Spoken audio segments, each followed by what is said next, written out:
You don't have a motivation problem. You have a direction problem. And the difference between those two things is the difference between a dead engine and a car idling in a parking lot with a full tank of gas going absolutely nowhere. There's something specific happening in your brain when you feel what you've been calling laziness, and it has almost nothing to do with discipline, willpower, or how badly you want a better life. It has to do with a system that was designed to move you toward clear targets, running in circles because you haven't given it one. This video is going to show you the exact mechanism that turns an otherwise capable person into someone who can't get off the couch. And then it's going to give you the single most effective thing you can do about it before tonight is over. If this is the kind of thinking that actually makes things click for you, the kind that tells you how your mind works instead of just telling you to try harder, then staying subscribed to this channel is probably worth your time. Here's what you've been told your whole life. You've been told that the reason you aren't doing the things you know you should be doing is because you lack motivation. That motivation is a resource, like fuel, and yours is either low or empty, and the fix is to somehow refill it. Watch an inspiring video. Read a book about habits. Find your why. Journal about your goals. And when none of that works for more than 48 hours, you conclude the obvious. Something must be wrong with you. You must be lazier than other people, less driven, less capable, broken in some quiet, fundamental way. That entire framework is wrong, not incomplete. Not slightly off, structurally wrong. It's like trying to fix a navigation error by putting more gas in the tank. The gas was never the problem. The problem is you're driving without a destination, and your brain knows it, even if you don't. The real issue isn't that you can't generate the energy to act. It's that your brain refuses to spend energy on movement it can't categorize as progress. And when there's no clear direction, every possible action looks the same to your nervous system. They all look optional. They all feel equally meaningless. So you do nothing, not because you're weak, but because your brain is working exactly as designed. Think about the last time you were genuinely absorbed in something. Not just entertained, absorbed. Time disappeared. Effort wasn't something you had to summon. You didn't sit there negotiating with yourself about whether to start. You were just in it. That state didn't happen because you suddenly became more disciplined. It happened because the task in front of you had a clear outcome, a feedback loop, and your brain could track the distance between where you were and where you were headed. Now think about the thing you've been avoiding for weeks. The project, the decision, the conversation, the plan. Notice how it sits in your mind. It's vague. It's large. It doesn't have edges. You can't see the first step clearly, and you definitely can't see the finish line. Your brain looks at that and does exactly what any intelligent system would do when asked to walk into fog. It stops. It waits. It conserves energy until the path is visible. This is the mechanism. Your prefrontal cortex, the part of your brain responsible for planning, sequencing, and initiating complex action, does not activate in the absence of a clear target. This isn't metaphor, it's measurable. Neuroimaging research has shown that when a goal is specific, the prefrontal cortex lights up with anticipatory activity. It starts modeling the path. It begins sequencing the steps before you've taken the first one. But when the goal is vague, abstract, or undefined, that same region stays dim. Not broken, dim, waiting. There's a term in psychology called goal gradient theory, and it explains something you felt 1,000 times without having words for it. The closer you perceive yourself to be to a finish line, the harder and faster you work. This is why you suddenly become incredibly productive the night before a deadline. It's not panic doing that. It's proximity to a clear end point activating a reward system that was dormant for the 3 weeks before. Your brain doesn't generate effort proportional to how important something is. It generates effort proportional to how clearly it can see the target. This means every time you've told yourself to just get motivated, you are asking your brain to sprint toward a destination it couldn't locate. And every time it refused, you took that refusal as evidence of a character flaw. You've been pathologizing a navigation problem as a personality defect. The dopaminergic system makes this even clearer. Dopamine, contrary to what most people believe, is not primarily a reward chemical. It's an anticipation chemical. It surges not when you get what you want, but when your brain predicts that a specific action will move you closer to a specific outcome. That's why scrolling your phone feels easy. Not because the reward is large, but because the loop is tiny and perfectly clear. Swipe, see something new, repeat. Your brain can model that loop effortlessly, but that big, meaningful thing you actually care about, the one that could change your life, your brain can't model it at all because you haven't broken it into anything modelable.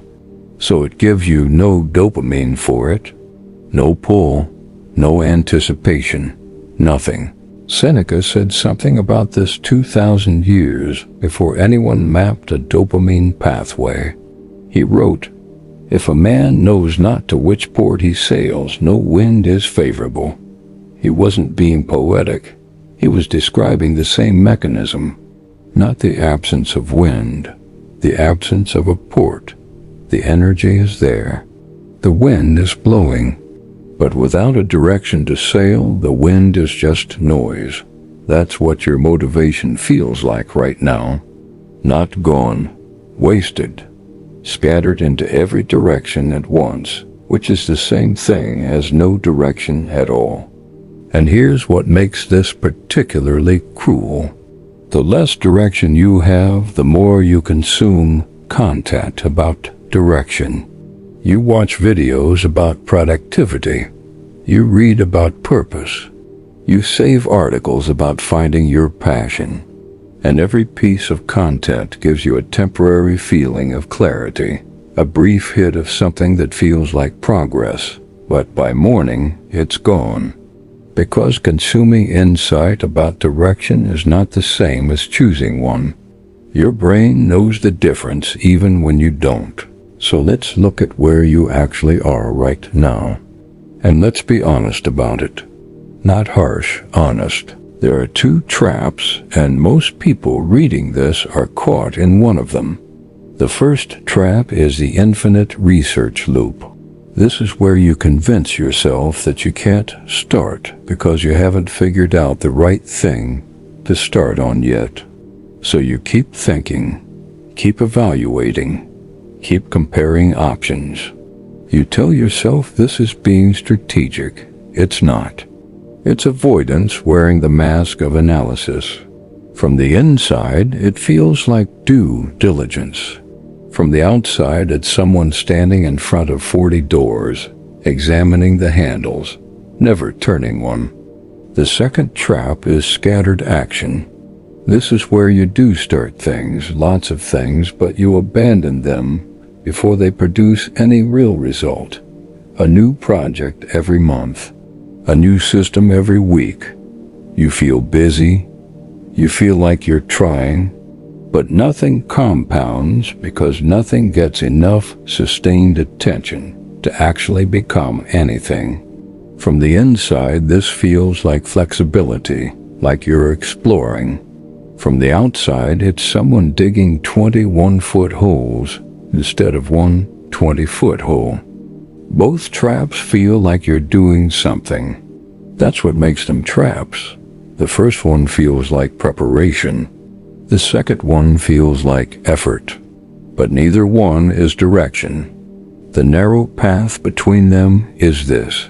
Direction doesn't come from finding the perfect thing. Direction comes from choosing a specific thing and staying with it long enough for your brain to start building the model. Long enough for the prefrontal cortex to light up. Long enough for the dopamine system to begin generating anticipation instead of restlessness. You don't need the right direction. You need a direction, a real one, a specific one that has edges you can feel. And I need you to hear this part clearly, because it's where everything changes. You've been waiting for certainty before you commit. You've been waiting to feel sure. But certainty doesn't come before action. It comes after it. Your brain doesn't generate conviction about a path you haven't walked. It can't. That's not how the system works. Conviction is a product of engagement, not a prerequisite for it. You don't feel directionless because something is missing inside you.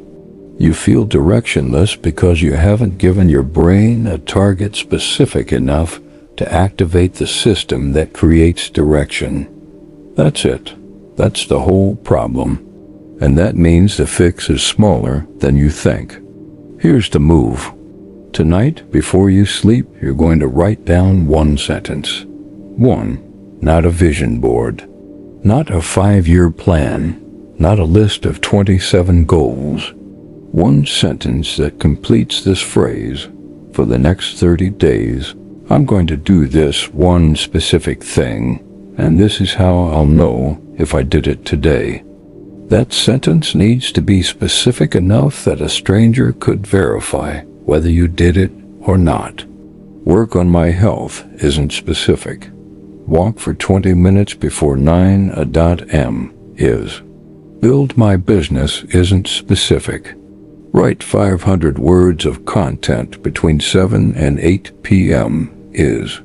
The specificity is the point.